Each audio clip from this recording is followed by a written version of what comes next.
اعوذ باللہ السمیع العلیم من الشیطان اللعین الرجیم بسم اللہ الرحمن الرحیم الحمد للہ رب العالمین والعاقبۃ للمتقین والصلاة والسلام علی النبی الامی المکی المدنی العربی الہاشمی سیدنا و نبینا ابی القاسم محمد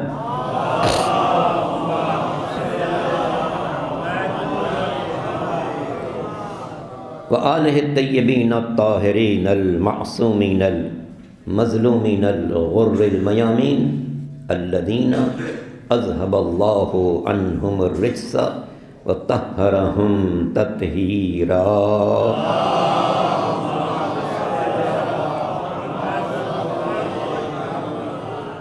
واللعنۃ الدائمۃ الباقیہ علی اعدائہم اجمعین من یوم ظلمہم الی یوم الدین.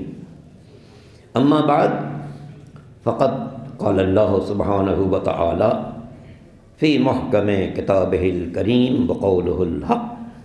بسم اللہ الرحمن الرحیم. ضرب اللہ مثلا کلمۃ طیبہ کشجرۃ طیبہ اصلها ثابت وفرعها فی السماء تؤتی اکلها کل حین. درود پڑھ لیجیے محمد علیہ.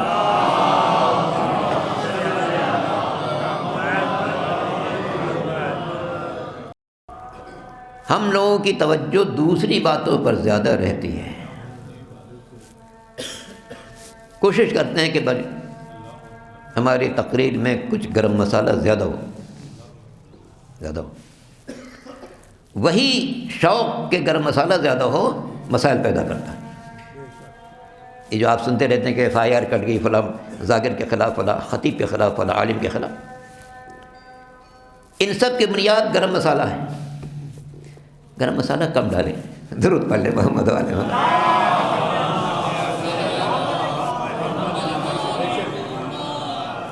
گرم مسالہ کھانے میں چاشنی بڑھانے کے لیے اچھا ہوتا ہے، مگر اس کی مقدار ہلکی ہونی چاہیے. زیادہ ڈال دیں گے تو تلخ ہو جائے گا. جو میں کہہ رہا ہوں آپ سمجھ رہے ہیں. تو گرم مسالہ ڈالیں مگر ہلکا ڈالیں جو قابل ہضم ہو اور لذت بخش ہو. اتنا زیادہ نہ ہو کہ جناب کڑوا ہو جائے. اپنے لیے بھی بلا، بانی مجلس کے لیے بلا، حاضرین کے لیے بلا. کبھی ایسا کام نہیں کرنا چاہیے. بہت سے ایسے علاقے ہیں جہاں خطیب ایک بات کر کے چلا جاتا ہے اور محلے کے لوگوں کو بھگتنا پڑتا ہے. نواز شاہ میں ایک بانی مجلس ہیں، 40 برس سے مجالس کا اہتمام کر رہے ہیں. ہر سال ظاہر ہے کہ کسی نہ کسی خطیب کو دعوت دیتے. پہلی مجلس خطیب نے پڑھی، کچھ یوں ہی سی پڑھ دی. تو وہ صبح ان کی خدمت میں حاضر ہوئے کہ جناب تھوڑا خیال کیجئے، کچھ علمی باتیں بیان کیجئے. آل محمد کے فضائل میں کوئی کمی نہیں ہے، ادھر ادھر مت جائیں. مگر وہ بیچارے نہیں تھے، چٹکلے بازی پر کام چلا سکتے تھے، اس کے علاوہ کوئی مواد نہیں تھا.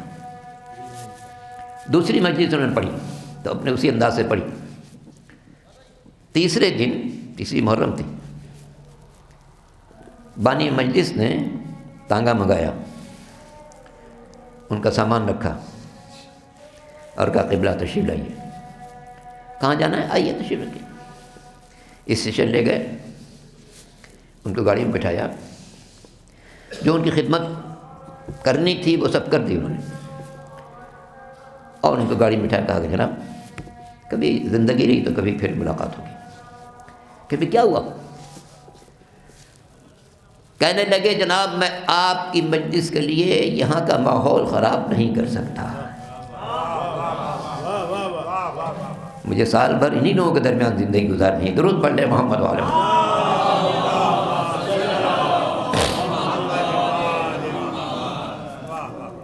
شہزادی کی زندگی پر بھرپور گفتگو ہونی چاہیے.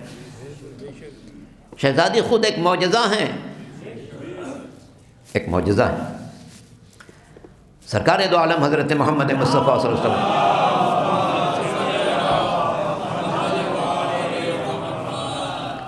کی جب شادی ہوئی ہے جناب خدیجہ سے، تو ایک تو جناب خدیجہ عالم عرب کی سب سے مالدار خاتون، اور پیغمبر اسلام کے پاس کوئی جائیداد نہیں ہے. تو سردار قریش کی عورتوں نے ملنا چھوڑ دیا. بھئی انہوں نے یہ کیا کام کیا؟ اتنے بڑے بڑے شہزادوں کا پیغام آ رہا تھا، قبول نہیں کیا. یتیم کا پیغام قبول کر لیا، بائیکاٹ کر دیا. تو عموماً گھر میں تنہا ہوتی تھی. ایک روز سرکار دو عالم تشریف لائے تو محسوس کیا کہ جناب خدیجہ کسی سے بات کر رہی ہیں. پوچھا، اے خدیجہ آپ کسی سے بات کر رہی تھی؟ فرمایا نہیں، کوئی آیا نہیں ہے، یہ جو مولود میرے شکم میں ہے مجھ سے بات کرتا ہے اور مجھے تسلی دیتا ہے اور کہتا ہے کہ اگر یہ لوگ آپ کے ساتھ نہیں ہیں تو کوئی پرواہ نہیں، اللہ آپ کے ساتھ ہے، رسول آپ کے ساتھ ہے، ملائکہ مطہرین آپ کے ساتھ.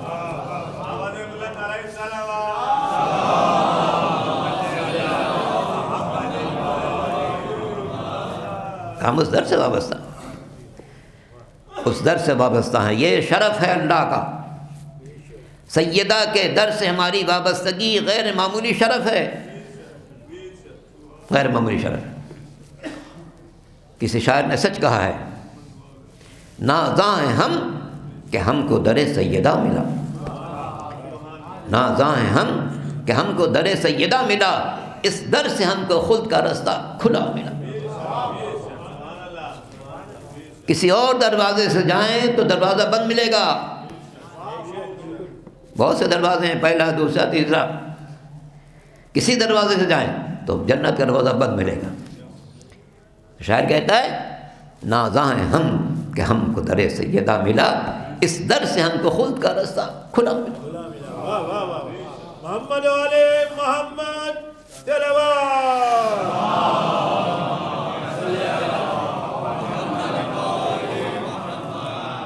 میں تدریجاً چلوں گا.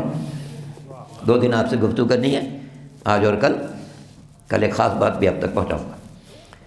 تدریجاً چلوں گا. میں چاہتا ہوں کہ یہ 2 دن میں کچھ ایک خاکہ سامنے آئے. باقی دوسری باتیں بہت ہوتی ہیں، تو ایک خاکہ سامنے آئے. خواتین کے لیے دین اسلام نے یہ پابندی نہیں لگائی کہ وہ گھر سے ضرورت نہ نکلے. یہ جو دنیا کے باطل لوگوں نے مشہور کر رکھا ہے کہ دین اسلام عورت کو کمتر سمجھتا ہے، یہ بالکل غلط ہے، بالکل غلط ہے. ایک مرتبہ میں ٹی وی کے پروگرام میں تھا اور اسی موضوع پر اہل سنت کے ایک عالم بھی بلائے گئے تھے. آپ کو یاد ہو ایک زمانے میں عالم آن لائن چل رہا تھا، اس زمانے کی بات. تو اس نے پوچھا، اینکر نے، معزز عالم دین جو اہل سنت کے تھے، جناب یہ لوگ جو آپ کہتے ہیں کہ عورت کا مرتبہ کم ہے، آپ کی کیا رائے ہے؟ انہوں نے بہت ساری توجیحات بہت گھما دیا کہ بات کسی کے سمجھ میں نہ آئے. درود پڑھ لے محمد علیہ محمد.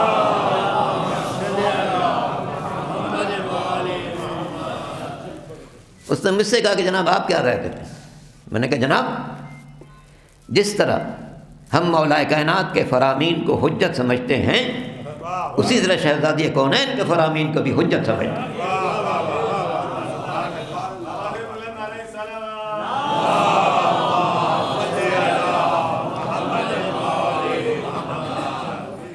اور قرآن کا واضح اعلان ہے، للرجال نصیب مما اکتسبوا وللنساء نصیب مما اکتسبن. مرد جس کام میں حصہ لے گا اس میں اس کا فریضہ ہے، اس کا حصہ ہے، اور عورتیں جو کام انجام دیں گی اس میں ان کو حصہ ملے گا. ایک بات اور ہے، وَلَهُنَّ مِثْلُ الَّذِي عَلَيْهِنَّ بِالْمَعْرُوفِ. جیسے ان پر فرائض ہیں ویسی معروف طریقے سے ان کے حقوق بھی ہیں. عورت کو صرف فرض مت یاد دلاؤ، اس کا حق بھی ادا کرو. کا حق بھی ادا کرو۔ تو شہزادی بھی نکلی ہیں، کئی موقع پر نکلی ہیں، ایک دو مواقع آپ کو یاد دلاؤں۔ پہلا موقع جب آپ مرہم پٹی کرنے نکلی ہیں اپنے والد بزرگوار خاتم الانبیاء حضرت محمد مصطفیٰ،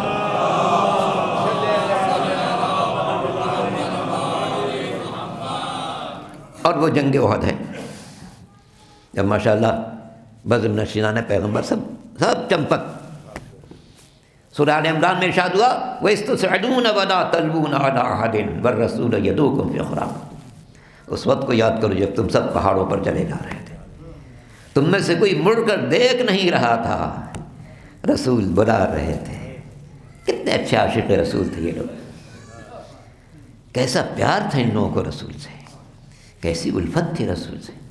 رسول زخمی بلا رہا ہے، کوئی نہیں آ رہا، کوئی نہیں آ رہا، صرف ایک مولا کی ذات ہے۔ 3,500 لشکر کا بھرپور مقابلہ کیا اور اس لشکر کو پسپا ہونے پر مجبور کر دیا۔ ایک آدمی 3,500 کا لشکر، جب وہ لشکر کا سردار بھاگنے لگا، اسے کسی ساتھی نے کہتے ہیں ہم لوگ 3,500 ہم لوگ ہیں، علی اکیلے آپ بھاگ رہے۔ اس نے کیا جواب دیا؟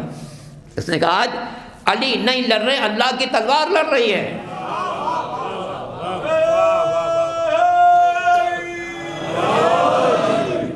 جو سامنے جائے گا بچ نہیں سکے گا۔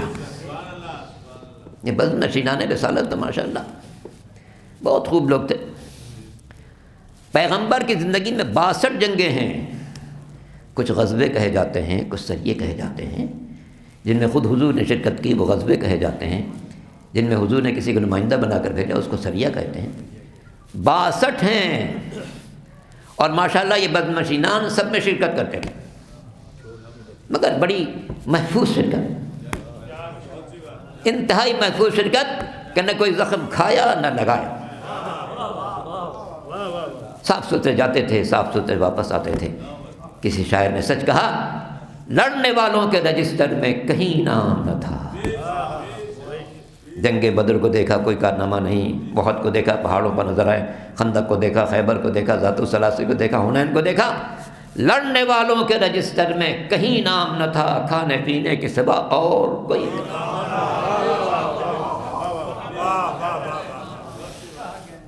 ایک مرد میدان ہے مولا کائنات امیر المومنین علی بن ابی طالب علیہ السلام،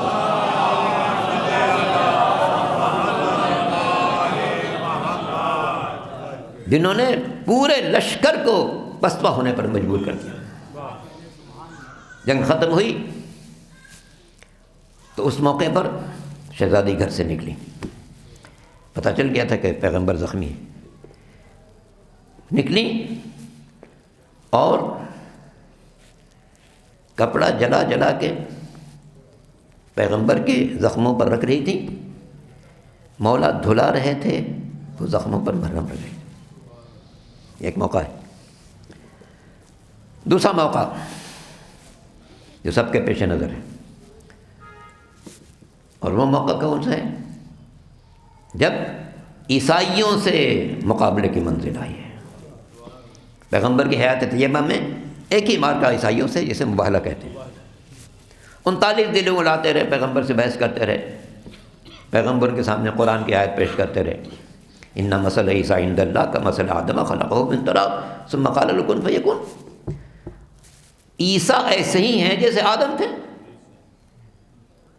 آدم کو اللہ نے مٹی سے پیدا کیا، پھر روح ڈال دی، وہ بچہ بن گیا، تو اللہ نے اسی طرح سے عیسیٰ کو پیدا کیا، جناب مریم کے شکل میں روح ڈال دی اور بچہ دنیا میں آ گیا۔ وہ بھی اللہ کے نبی، اللہ کے بندے، یہ بھی اللہ کے نبی، اللہ کے بندے۔ اے عیسائیوں، اگر تم عیسیٰ کو اس لیے اللہ کا بیٹا کہتے ہو کہ ان کے کوئی باپ نہیں تھے، تو آدم کو کیوں نہیں بیٹا کہتے جن کے نہ ماں تھی نہ باپ تھی؟ ایک قصہ بھی یاد آ گیا، پہنچا دوں آپ تک، درود پڑھ لیں محمد علیہ وسلم۔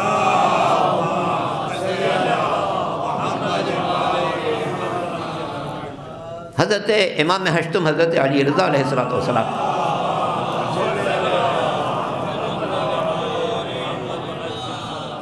کا ایک لقب عالم آل محمد ہے، چونکہ ان کے دور میں تمام مکاتب فکر کے لوگوں سے بڑے مناظرے ہوئے ہیں، اور امام نے دین اسلام کی حقانیت کو ان پر واضح کیا۔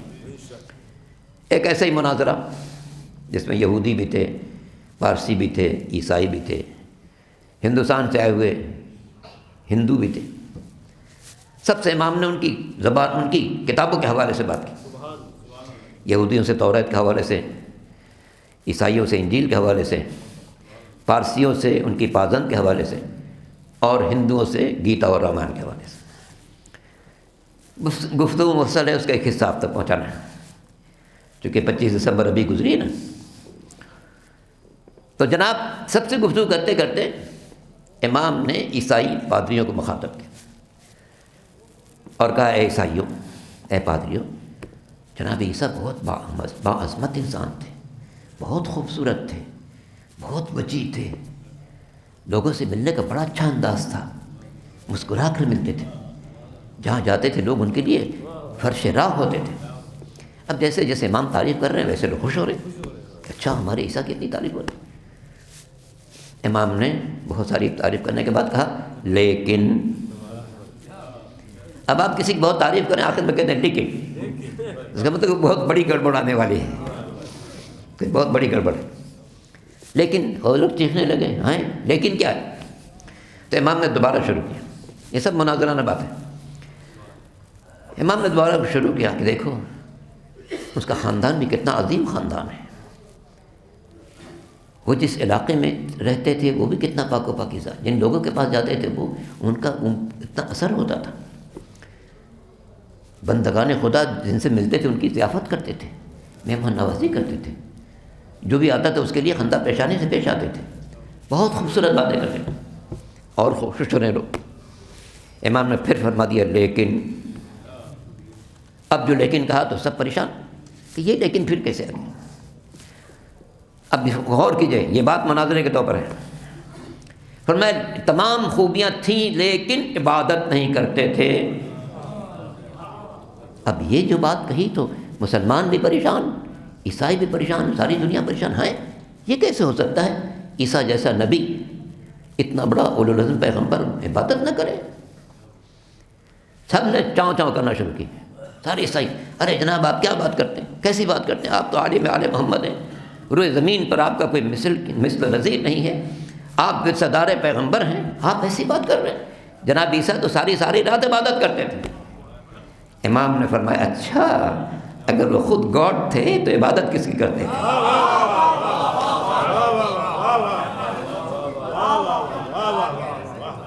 اگر خود گاڈ تھے تو عبادت کس کی کرتے تھے؟ یہ بات ایسی تھی جس کی بنا پر آدھے سے زیادہ مجمع نے اسی وقت قبول کر لیا کہ نہیں، حق وہی ہے جو امام ہشتم حضرت علی رضا علیہ السلام فرمایا۔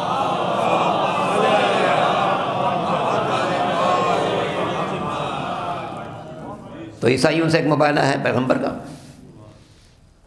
ایک پیغمبر کا مباہلہ ہے، وَلَنَبْلُوَنَّ، اے پیغمبر جو لوگ علم و یقین آنے کے باوجود بحث کر رہے ہیں ان سے کہہ دیجئے اب بحث نہیں ہوگی، مباہلہ ہوگا۔ مونٹریال میں ایک پروفیسر ہے، پہلے ہندو تھے پھر شیعہ ہو گئے،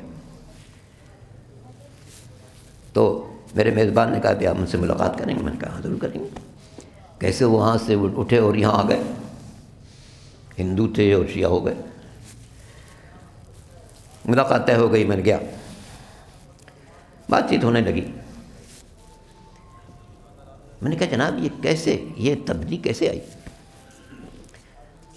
کہنے جناب میں جب تک ہندوستان میں تھا اپنے مذہب سے بیزار تھا کہ ہم لوگ خود بت بناتے ہیں، اس کی پوجا کرتے ہیں، عاجز مطلق کو قادر مطلق کے ہم سر قرار دیتے ہیں۔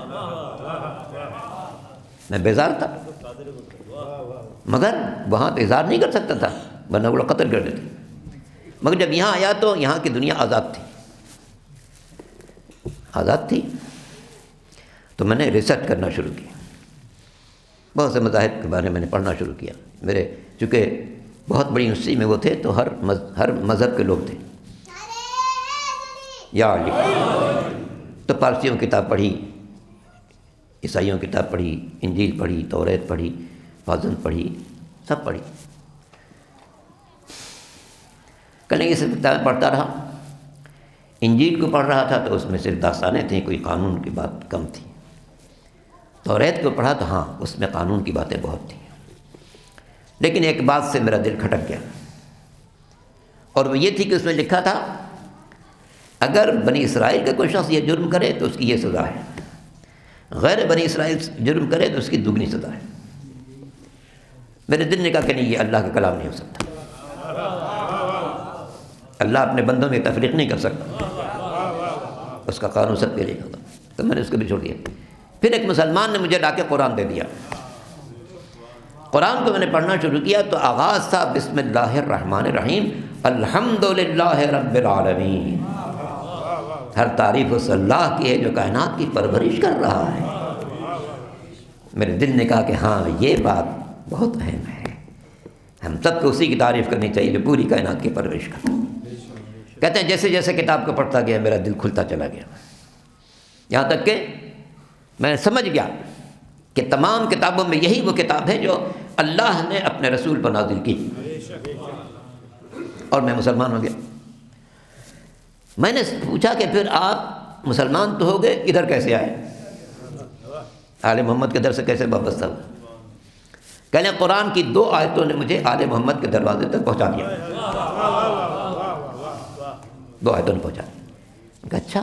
کہنے ایک سورہ توبہ کی آیت، اس میں ارشاد ہے اتقوا اللہ وکونوا مع الصادقین، اللہ سے ڈرو، سچوں کے ساتھ رہو.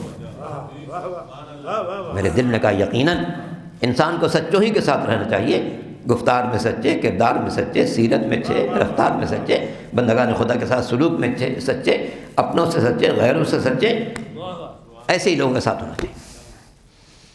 تو یقیناً قرآن کا یہ فرمان یقیناً برحق ہے کہ انسان کو صرف خدا کا ڈر رکھنا چاہیے، سچوں کے ساتھ رہنا چاہیے. اب یہ فکر کہ میں تلاش کروں کائنات کے سب سے بڑے سچے کون ہیں، کائنات کے سب سے بڑے سچے کون ہیں. تو سورہ آل عمران کی آیت نمبر 60 نے میری رہنمائی کی کہ جس میں ارشاد ہوا ہے کہ پیغمبر ان لوگوں سے کہہ دیجئے آؤ مباہلہ کریں، تم اپنے بیٹوں کو لاؤ، ہم اپنے بیٹوں کو لائیں، تم اپنی خواتین کو لاؤ، ہم اپنی خواتین کو لائیں، تم اپنے جان و دل کو لاؤ، ہم اپنے جان و دل کو لائیں.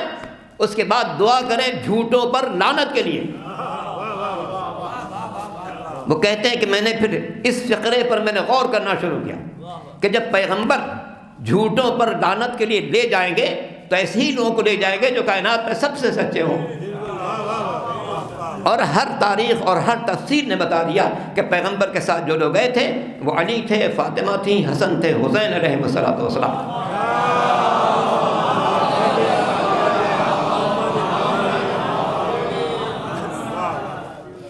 تو سورہ توبہ نے کہا تھا کہ سچوں کے ساتھ رہو، اور سورہ آل عمران نے واضح کر دیا کہ کائنات کے سب سے سچے تو وہی ہیں جنہیں پیغمبر لے جا رہے ہیں جھوٹوں پر لعنت کرنے کے. ایسے سچے جن کو حق ہے جھوٹوں پر لعنت کرنے کی. اور عزیزان محترم، کیا انداز ہے جس آیت میں جو انداز تھا تعالوا ندعو ابناءنا وابناءکم ونساءنا ونساءکم وانفسنا وانفسکم. تم اپنے بیٹوں کو، ہم اپنے بیٹوں کو، تم اپنی خواتین کو، ہم اپنی خواتین کو، ہم اپنے جان و دل کو، تم اپنے جان و دل کو لاؤ مبالغہ کریں. جیسی آیت کا عنوان تھا وہی پیغمبر کے لے جانے کا عنوان تھا. آیت میں پہلے بیٹوں کا تذکرہ تو آگے حسن حسین کو رکھا. آیت میں اس کے بعد خواتین کا تذکرہ تو اپنے پیچھے شہزادی کو رکھا. آیت میں جان و دل کا تذکرہ تو شہزادی کے پیچھے مولا کائنات کو رکھا. اسی لیے مورخین نے لکھا ہے کہ جناب سیدہ جب مباہلے کے لیے چلی ہیں تو عصمت زہرا کی حفاظت آگے سے نبوت کر رہی تھی، پیچھے سے امامت کر رہی تھی.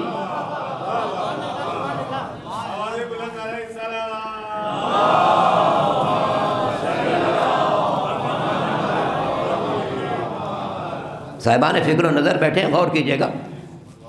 آیت میں جتنے الفاظ ہیں سب جمع کیسے گئے ہیں. ابناءنا سارے بیٹے، نساءنا ساری خواتین، انفسنا، سارے نفس، صیغے جمع کے ہیں. اور پیغمبر لے کس کو ہیں؟ بیٹوں میں 2 حسن حسین، خواتین میں 1 شہزادی، نفس کی جگہ 1 مولائے کائنات۔ اے پیغمبر، آیت میں تو گنجائش موجود ہے، اور آپ کے گھر میں خواتین کی بھی گنجائش موجود ہے، گھر میں خواتین کی بھی گنجائش موجود ہے۔ تو بات کہنے میں آتی ہے، آیت میں الفاظ میں گنجائش موجود، گھر میں خواتین کے اعتبار سے گنجائش موجود، مگر کردار میں گنجائش نہیں ہے۔ برائے خوشنودی محمد والے محمد بلند تر صلوات۔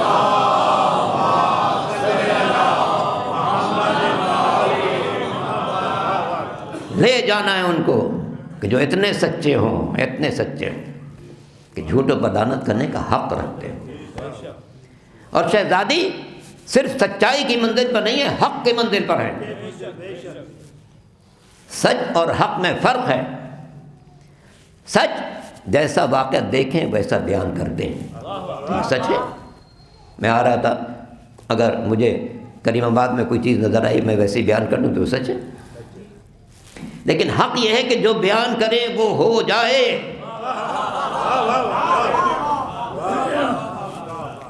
جب شب عید شہزادی سے بچوں نے کہا تھا، اے مادر گرامی سارے بچوں کے کپڑے آ گئے، ہمارے کپڑے کہاں ہیں؟ تو شہزادی نے کیا کہا تھا؟ تمہارے کپڑے درزی لے کر آئے گا۔ درزی کے پاس کپڑے بھیجے نہیں گئے تھے، مگر جب شہزادی نے کہہ دیا تو مالک دو جہاں نے فرشتے سے کہا، جاؤ 2 جوڑے لے کر جاؤ، 1 سرخ لے کر جانا حسین کے لیے، 1 سبز لے کر جانا حسن کے لیے۔ آنے والا سیدہ کے دروازے پر آیا، شہزادے نے پوچھا من علی الباب، دروازے پر کون ہے؟ اس نے کہا انا خیاط الحسنین۔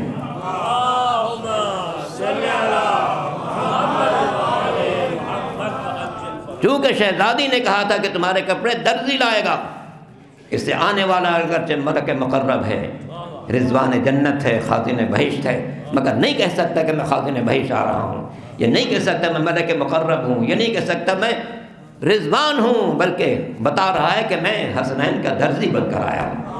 وہ یہ پیغام بھی دے رہا ہے کہ جب تک میں عرش پر تھا میرا شرف یہ تھا کہ میں رضوان تھا، میری منزلت یہ تھی کہ میں خازن جنت تھا، میرا مرتبہ یہ تھا کہ میں ملک مقرب تھا، مگر جب میں نے سیدہ کے دروازے پر قدم رکھا ہے تو میرا سب سے بڑا شرف یہ ہے حسنین کا درزی بن کر آیا۔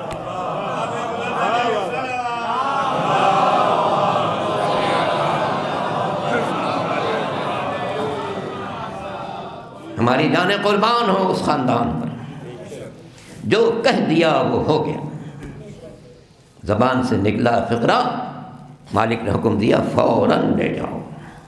باقی بات انشاءاللہ کل غور کیجیے گا۔ یہ دروازہ عجیب دروازہ ہے۔ آیت تطہیر کے بعد مورخین بالاتفاق لکھتے ہیں ہر نماز سے پہلے پیغمبر سیدہ کے دروازے پر جاتے تھے، سلام کرتے تھے، آیت تطہیر کی تلاوت کرتے تھے۔ اللہ اکبر۔ ہر نماز سے پہلے مسجد بعد میں جائیں گے، سیدہ کے دروازے پر پہلے آئیں گے تاکہ دنیا والے اس دروازے کو پہچان لیں، ان ہستیوں کو پہچان لیں۔ مگر افسوس اسی دروازے پر وفات پیغمبر کے بعد دنیا والے آگ لکڑی لے کر آ جائیں۔ آج کے اس دور میں بھی اگر کسی شریف کے گھر پر کچھ لوگ آگ لکڑی لے کر پہنچ جائیں کہ ہم اس گھر کو آگ لگا دیں گے تو ہر دیکھنے والا احتجاج کرے گا، ارے کتنے شریف آدمی گھر کو جلانا چاہتے ہو۔ مگر مدینے میں کوئی ایسا نہ تھا جو آنے والوں سے کہتا کہ سب کائنات کا سب سے اشرف دروازہ تو یہی ہے جس پر اللہ کا رسول ہر نماز سے پہلے آ رہا ہے۔ اللہ اکبر۔ سچ کہا ہے مورخین نے، اگر سیدہ کے دروازے پر آگ لکڑی نہ جمع کی گئی ہوتی تو کربلا میں زینب کے خیمے نہ جلتے، یہ منظر نہ نظر آتا کہ بیویاں جن خیموں میں انہیں آگ لگائی جا رہی ہے، ایک خیمہ جلتا ہے بیویاں دوسرے خیمے میں چلی جاتی، دوسرا خیمہ جلتا ہے تیسرے خیمے میں چلی جاتی ہے، یہاں تک کہ ظالموں نے 8 خیمے جلا دیے، شہزادیاں آخری 9ویں خیمے میں جمع ہو گئی، آخری 9ویں خیمے میں جمع ہو گئی۔ اب ظالموں نے اسے بھی آگ لگا دی۔